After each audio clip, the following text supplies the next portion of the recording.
आज हम लोग बात करने वाले हैं एक ऐसे स्कैम के बारे में जो अमेरिका की हिस्ट्री में सबसे बड़ा फ्रॉड था और जो लगभग 40 साल तक चला। तो चलिए थोड़ा पास्ट में चलते हैं। बर्नी मैडॉफ इन्होंने 1960 में Bernard L Madoff investment securities LLC एक ब्रोकरेज कंपनी चालू की, जिससे कि वो शेयर्स की ट्रेडिंग करते थे। इनकी कंपनी में इनके बहुत सारे फैमिली मेंबर्स काम करते थे, जैसे कि इनकी वाइफ, बच्चे और कुछ करीबी दोस्त। 1960 से 1970 तक इनकी कंपनी अच्छा प्रॉफिट कमा रही थी सिर्फ as a brokerage firm. Madoff को और भी ज़्यादा प्रॉफिट कमाना था, तो फिर इन्होंने लोगों को प्रॉमिस किया कि ये बहुत ही ज़्यादा रिटर्न जनरेट कर सकते हैं। स्टार्टिंग में इनके फर्म में इन्वेस्ट करने वाले जो लोग थे वो क्लोज फ्रेंड्स थे, जिनको इन्होंने काफ़ी अच्छा रिटर्न जनरेट करके दिया, और इसी से इनके पास नए इन्वेस्टर्स भी आने लगे। सबसे पहले जो इन्वेस्टर्स आए इनको मैडॉफ ने अच्छा रिटर्न जनरेट करके दिया, पर असल में इन्होंने अपने ससुर से एक्स्ट्रा पैसे लेकर इनको पैसे रिटर्न किए थे, और उनका जो पैसा था वो लॉस में था। जिन्हें अच्छा रिटर्न मिला उन्होंने इनकी तारीफ सबसे की। मैडॉफ बहुत स्मार्ट और अच्छा रिटर्न जनरेट करके देते हैं, ऐसा सभी को बताया। इससे और भी नए इन्वेस्टर्स आने लगे इनकी स्कीम में। बट एक्चुअल में ये पैसा कहीं इन्वेस्ट ही नहीं होता था, क्योंकि मैडॉफ इनको अपने खर्चे के लिए इस्तेमाल करते थे, और जैसे ही पुराने इन्वेस्टर्स अपने पैसे मांगते तो ये नए इन्वेस्टर्स के पैसे ये इनको रिटर्न के साथ दे देते थे।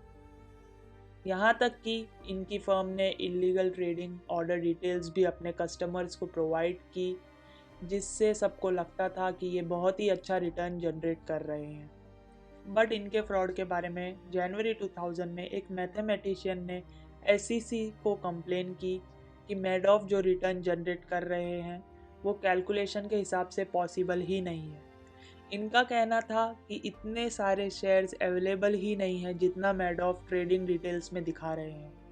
ये कंप्लेंट्स 3 से 4 बार की गई, बट मैडॉफ की रेपुटेशन ऐसी थी कि कोई भी उन पे डाउट नहीं कर सकता था, और एसईसी ने इन पे कभी डिटेल्ड इन्वेस्टिगेशन भी नहीं की। अब इनका भांडाफोड़ हुआ 2008 के रिसेशन के समय, जब सभी इन्वेस्टर्स अपने पैसे रिटर्न के साथ वापस मांगने लगे। इन्होंने सबसे पहले अपने क्लोज फैमिली फ्रेंड के पैसे रिटर्न किए, बट आधे से ज़्यादा पैसे गायब हो गए थे। जब तक इनका स्कैम सामने आया तो इन्होंने लोगों को $65 बिलियन का चूना लगा दिया था। इनके दो बेटे थे, इनकी फर्म में काम करते थे। उनको नहीं पता था कि ये एक फ्रॉड स्कीम चला रहे हैं, क्योंकि उनके पास कंपनी के ऑपरेशंस के ज़्यादा डिटेल नहीं होते थे। पता चलने के बाद उनके एक बेटे ने सुसाइड कर लिया और दूसरा बेटा कैंसर से मर गया। इनके कई इन्वेस्टर्स ने भी सुसाइड किया। मैडॉफ को यूएस कोर्ट ने 150 ईयर्स की सज़ा सुनाई, बट इनकी डेथ 2021 में ही जेल में हो गई। तो ये स्कैम बहुत बड़ा एग्जाम्पल है कि अगर आपको कोई बहुत ज़्यादा रिटर्न देने की गारंटी करे तो आपको ऐसी चीज़ों से दूर रहना चाहिए। तो कमेंट सेक्शन में बताओ कि आज का वीडियो कैसा लगा।